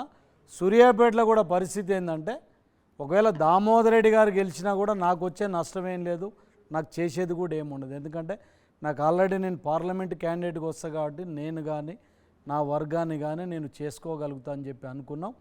దామోదర్ రెడ్డి గారు గెలవాలని మనస్ఫూర్తిగా కోరుకున్నాం, మనస్ఫూర్తిగా పనిచేసినాం. దామోదర్ రెడ్డి గారు ఓడిపోయినప్పుడు మాత్రం మీరన్న ఆ తెలిసినప్పుడు మాత్రం బాధపడ్డా. అయ్యో పాపం చివరి ఎన్నిక కదా, ఆరోగ్యం కూడా సహకరిస్తలేదు, చివరికి ఆయనకు ఒక కోరిక ఉండే గెలిచిపోవాలని. తర్వాత ఇంకొకటి ఏంటంటే అక్కడ జగదీశ్వర్ రెడ్డి అరాచకాలు, ఆయన కానీ ఆయన శిష్యుల అరాచకాలు కూడా బాగుండు. అంటే కార్యకర్తలు ఏం కోరుకుంటారంటే దామోదర్ రెడ్డి గారు గెలిచి ఏం చేస్తాడో చేయడో కానీ ఒక ఎమ్మెల్యేగా గవర్నమెంట్ ఉండి ఎమ్మెల్యేగా గెలిస్తే కింద కూడా ఒక మంచి వాతావరణం ఉంటుంది క్యాడర్లో. సో దాన్ని అంతా ఈ జగదీశ్వర్ రెడ్డి అరాచకాలు ఏంటి? అంటే మీరు చూసిండ్రు కదా, ఇసుక మాఫియా వాళ్ళే, శాండ్ మాఫియా వాళ్ళే, నీకు ఏ గవర్నమెంట్ సెక్టర్లో లోన్లు వచ్చిన వాళ్ళే. మీరు ఒక ఒట్టెజాన యాదవ్ అని చూసిండ్రు, ఆయన మొన్న బీఎస్పీ నుంచి కూడా చేసిండు. ఆయన టీఆర్ఎస్ పార్టీని వదిలిపెట్టిపోయిన తెల్లారి 75 కేసులు బుక్ అయిన ఆయన మీద. ల్యాండ్ కబ్జా, 1000 ఎకరాలు కబ్జాలు చేసిండ్రు, ప్రైవేట్ భూముల్ని కబ్జాలు చేసిండ్రు, ఇష్టారాజ్యంగా దోసుకున్నారు. అక్కడ ఒక ఆయన ప్రధాన శిష్యుని ఇబ్బందులు తట్టుకోలేక ఒక కుటుంబం 4 ఆత్మహత్యలు చేసుకున్నారు. జగదీశ్వర్ రెడ్డి అరాచకాలు భరించలేక 4 ఆత్మహత్యలు చేసుకున్నారు. జగదీశ్వర్ రెడ్డి గారి శిష్యుడు ఒక ఆయన ఫైనాన్షియల్ హరాస్మెంట్ తట్టుకోలేక, నేను అనుకుంటా గవర్నమెంట్ 2014 అంటే 16-17లో ఒక కుటుంబం సూర్యాపేట పట్టణంలో ఆత్మహత్య చేసుకుంది 4. అంటే అంత అరాచకాలు చేసిండ్రు. అంటే వీటన్నింటి అంటే కాంగ్రెస్ ప్రభుత్వం మీదే ముఖ్యమంత్రి మీ స్నేహితుడు, చిన్ననాటి స్నేహితుడు కూడా, ఆయన హాస్టల్లో రూమ్మేట్ కూడా, ఇప్పుడు జగదీశ్వర్ రెడ్డికి సంబంధించిన వాటిపైన మీరు విచారణ చేస్తున్నాము. స్టేట్ లెవెల్లో కూడా విచారణ చేస్తున్నాం. అంటే ఆయన శాఖ పైన కదా, ఆయన విద్యుత్ శాఖ ముఖ్యమంత్రి గారికి కూడా రిప్రజెంటేషన్ ఇచ్చినాం. ఏదైతే సూర్యాపేటలో జగదీశ్వర్ రెడ్డి గారు వాళ్ళ అనుచరులు ముఖ్యంగా భూ కబ్జాలకు కానివ్వండి, ఏదైతే గతంలో అవకతవకలు పాల్పడినో దాని మీద ఎంక్వైరీ చేయాలని. జగదీశ్వర్ రెడ్డి నేరుగా భూ కబ్జాలకు పాల్పడ్డా? జగదీశ్వర్ రెడ్డి అంటే ఆయన అనుచరులు ఆయన అంటే ఆయనకు ప్రధానమైన, అంటే ఆయన కనుసన్నల్లో ఆయనకు తెలిసి జరిగినాయా? 100% ఆయనకు తెలిసి ఆయన ప్రోత్సహించిండు. ఇప్పుడు ఈ ఒట్టెజానయ్య అనే వ్యక్తి ఎగ్జాంపుల్ చెప్తున్నా. ఆయన ప్రధాన శిష్యుడిగా ఉండి ఆయన టీఆర్ఎస్ పార్టీ నుంచి డీసీఎంఎస్ చైర్మన్కి ఇప్పించి, ఆయన మీద అప్పటికే పలు అవినీతి ఆరోపణలు, భూ కబ్జా ఆరోపణలు ఉంటే కూడా ఎక్కడ కూడా ఏ కేసును కూడా ఆయన కేసు పెట్టనీయలేదు. ఆయన ఎప్పుడైతే మంత్రికి వ్యతిరేకంగా, ఆనాడు ఉన్న మంత్రి జగదీశ్వర్ రెడ్డి గారికి వ్యతిరేకంగా గలం ఇప్పి ఆయన పార్టీ నుంచి వెళ్ళిన తెల్లారి ఆయన మీద 100 మంది బయటకు వచ్చి, అంటే దానికి కూడా మన మంత్రి గారు ఎంకరేజ్ చేసి కేసులు పెట్టించి దాదాపు 75 కేసులు ఆయన మీద బుక్ అయినాయి, భూ కబ్జా కేసు.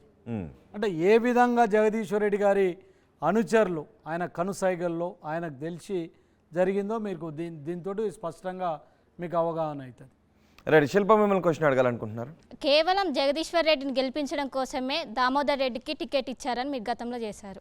ఎప్పుడు? గతంలో ఇది ఎన్నికల సందర్భంలోనూ. అంటే ఆ రోజు ఆ ఆవేదనతోటి మాట్లాడిన మాటలు. సరే, మేము అంటే టికెట్ విషయం ఒప్పందం కుదిరిందా అమ్మా? బీఆర్ఎస్తో ఒప్పందం కుదిరిందా? అలాంటిది ఏం లేదు. అట్లాంటిది ఉంటే క్యాడర్ కూడా ఈరోజు దాన్ని అది చేసే దాంట్లో ఉండదు. సో అంటే బాధలో ఆవేదనలు వచ్చే మాటలు, కానీ వాస్తవంగా అట్లా జరిగిందని అయితే నేను అనుకుంటలేదు. రైట్. కృష్ణా రివర్ బోర్డుకి అప్పగించడం ద్వారా తెలంగాణ ప్రయోజనాలు దెబ్బతినేస్తున్నాయి అని బీఆర్ఎస్ నాయకులు అంటున్నారు. వాటిని బోర్డుకు అప్పగించకుండా ఉండే విషయంలో పార్టీ విఫలమైంది, కాంగ్రెస్ విఫలమైంది, ప్రభుత్వం విఫలమైందని చెప్తున్నారు. అంటే వాస్తవంగా ఈ ఎపిసోడ్ అంతా కూడా గతంలో టీఆర్ఎస్ ప్రభుత్వం ఉన్నప్పుడే జరిగింది. కృష్ణా ట్రిబ్యునల్ విషయంలో కానీ, కృష్ణా జలాలు వాటా విషయంలో కేసీఆర్ కానీ ఎప్పుడు కూడా ఆయన ప్రజెంటేషన్ సరిగ్గా చేయలేదు. ఇలా మేము వచ్చి 4 రోజులే అవుతుంది. 4 రోజులు అంటే ఈ డిసిషన్ కూడా ఆల్రెడీ జరిగింది.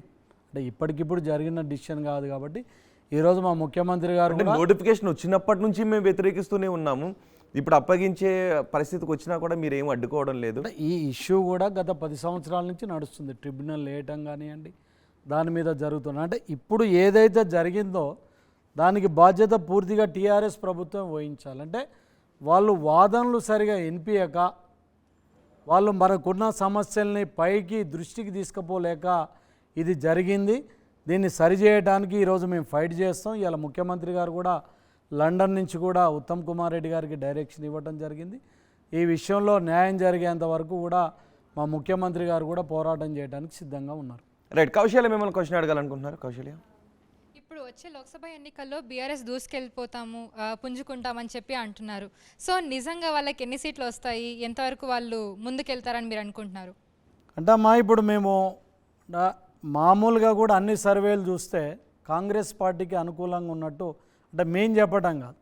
ఇలా అన్ని సర్వేలు కూడా ఇండియా టుడే కానీ ఇవి కానీ అవి కానీ సర్వేలు చేస్తున్నారు. అంటే మా నాయకుడు మాత్రం కనీసం 12 నుంచి 14 సీట్లు టార్గెట్ చేసుకుంటున్నాం. కానీ ఈరోజు మేము పరిశీలిస్తే కూడా 12 సీట్ల వరకు మాకు వచ్చే అవకాశాలు కనపడుతున్నాయి. మెజార్టీ స్థానాలు మాత్రం గెలుస్తాం. అయితే ఈరోజు టీఆర్ఎస్కు మాత్రం ఎక్కడ కూడా వాళ్ళు ఆశించిన స్థాయిలో రిజల్ట్ వచ్చేటట్టు కనిపిస్తలేదు. ఈరోజు 2-3 సీట్లకే పరిమితం అవుతుందని మేమైతే అంచనా వేస్తున్నాం. ఓకే, మీ విషయానికి వస్తే మీరు కూడా సేమ్ అద్దంకి దయాకర్ లాగా ఆయనలాగానే మాట్లాడుతున్నారు. పార్టీకి కట్టుబడి ఉంటాను, సీట్ ఇచ్చినా ఇవ్వకపోయినా జీవితకాలం మేము ఆ పార్టీకి రుణపడి ఉంటామని చెప్పి అంటున్నారు. ఎందుకు అంత ప్రేమ కాంగ్రెస్ పార్టీ మీద మీకు? అంటే ఒకటి, మేము ఈరోజు కాంగ్రెస్ పార్టీలో ఒక సీనియర్ నాయకునికి ఎదిగినాం. ఖచ్చితంగా రాజకీయాలలో ఓపిక సహనం అనేది అవసరం. కొంతమంది 60 ఏళ్ళకు అవకాశాలు వచ్చినాయి, కొంతమంది 70 ఏళ్ళకు వచ్చినాయి, కొంతమంది 50 ఏళ్ళకు వచ్చినాయి, కొంతమంది ఇమీడియట్గా అవకాశాలు వస్తాయి. సో ఈరోజు ముఖ్యమంత్రి గారు మా నాయకుడే ముఖ్యమంత్రి గారు అయినారు. సో మేము ఈరోజు అంటే ఒకవేళ నిజంగా ఏదైనా జరిగితే కూడా మేము ఇంకో పార్టీలకు పోయి ఏం చేయగలుగుతాం? వాస్తవంగా అట్లా ఆలోచిస్తే కూడా అలా మళ్ళీ అక్కడికి వెళ్ళి కింది నుంచి మళ్ళీ ఎదిగే క్రమంలో కూడా ఈ రోజున్న రాజకీయాలు కూడా సాధ్యం కాదు. కాబట్టి ఖచ్చితంగా మేము ఏదైతే సీనియారిటీ ఉన్నామో ఏదో రోజు ఖచ్చితంగా మాకు గౌరవం వస్తుందని నిన్న కూడా చూసినట్టయితే అన్ని ఛానల్స్లో కూడా అంటే నా పేరు కానీ దయాకర్ కానీ ఇంకో కొంతమందికి అన్యాయం జరిగిన వాళ్ళకు కూడా పార్టీ న్యాయం చేస్తుందని ఉన్నది. కాబట్టి ఖచ్చితంగా న్యాయం జరుగుద్ది అనేది ఉన్నది. కాబట్టి ఇప్పుడు మేము ఇంత సీనియర్గా అయ్యి అంటే ఇప్పుడు సూర్యాపేట విషయానికి తీసుకోండి, కాంగ్రెస్ పార్టీతోటి పూర్తి అనుబంధం ఏర్పడ్డది.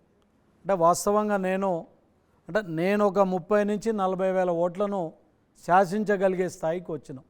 అందులో మెజార్టీగా కాంగ్రెస్ పార్టీ క్యాడర్ ఉన్నారు. అంటే ఇంత బలమైన నాయకునిగా పార్టీలో గుర్తింపు పొంది ఈరోజు మళ్ళీ ఇంకో పార్టీలకు పోయి కూడా మేము చేయగలిగేలేదు. ఇప్పుడు దయాకర్ గారు కూడా రాష్ట్రంలో ఒక పెద్ద కాంగ్రెస్ నాయకునికి ఎదిగారు.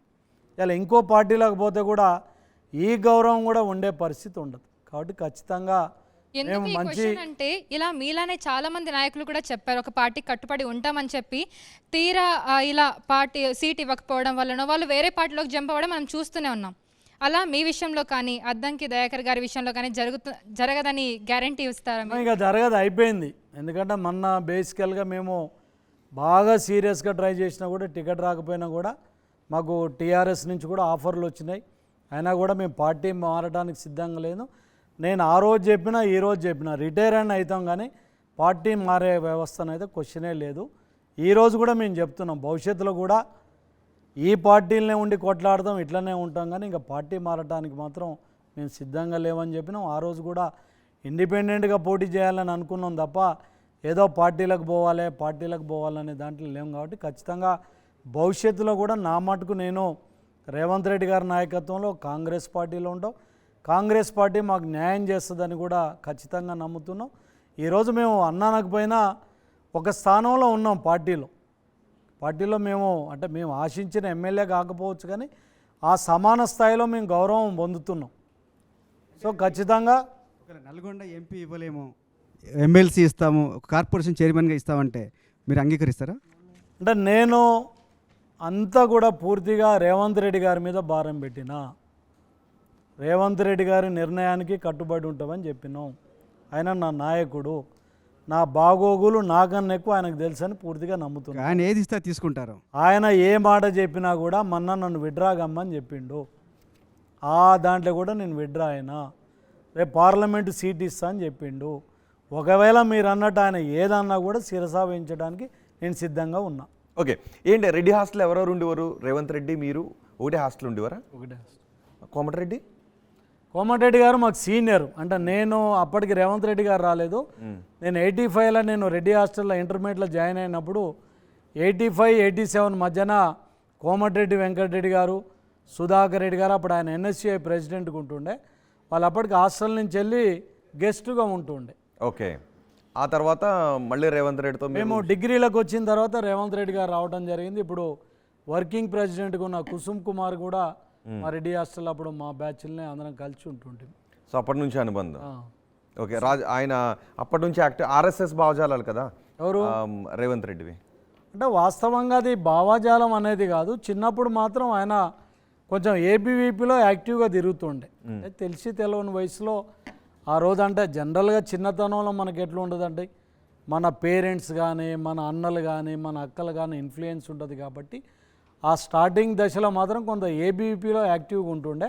అంటే మేమందరం కూడా రాజకీయాలు కాదంటే మాకైతే అప్పుడు రాజకీయాలు కూడా తెలియదు, మేమందరం కూడా రాజకీయాలకు అతీతంగా ఒక గ్రూప్గా ఒక ఫ్రెండ్స్గా మేమందరం కూడా యాక్టివ్గా ఉంటుంటుంది తప్ప అప్పుడు రాజకీయాలు ఎప్పుడు కూడా మా దృష్టికి వచ్చేవి కావు. ఓకే, కోమటిరెడ్డితో మీరు ఉన్నప్పుడు కోమటిరెడ్డి మీరు కూడా క్లోజ్గా ఉండేవారా? కోమటిరెడ్డి గారు నాకు బాగా సీనియర్ ఉంటుండే, అప్పటికి నాకన్నా 5-6 ఇయర్స్, అంటే అంత పరిచయం, అంత క్లోజ్గా ఒక్క బ్యాచ్ కాదు, వాళ్ళంతా కూడా అప్పటికి ఎన్ఎస్యూఎల్ యాక్టివ్గా తిరుగుతుండే.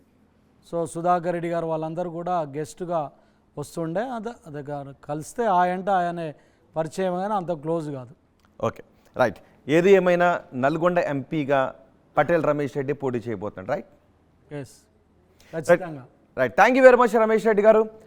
ఆర్టీవీ అన్సెన్సర్లో పాల్గొని చాలా విషయాలు వెల్లడించినందుకు. అంతేకాదు, ఖచ్చితంగా కాంగ్రెస్ పార్టీ రాతపూర్వకంగా ఇచ్చిన హామీ మేరకు నాకే నల్గొండ ఎంపీ టికెట్ వస్తుంది, ఈసారి మోసం చెయ్యదు కాంగ్రెస్ పార్టీ అని అనుకుంటున్నాను అని పటేల్ రమేష్ రెడ్డి చెప్తున్నారు.